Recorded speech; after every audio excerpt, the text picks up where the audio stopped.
Kako pa v tem kontekstu ocenjujete uresničevanje e-zdravja? Recimo, trenutno še vedno sploh niso dostopni realni podatki o čakalnih dobah. Zadnji, ki so bili na voljo, so bili 1. aprila letos. Če je bil projekt zapeljan tako, kot kaže, da je bil, se je dela ena strateška napaka.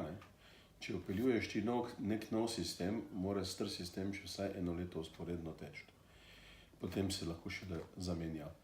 To je prva ugotovitev, če so moji podatki točni. Drugače pa v Sloveniji je 2 milijona ljudi in mi tudi ne prenesemo 2 informacijskih centrov v zdravju.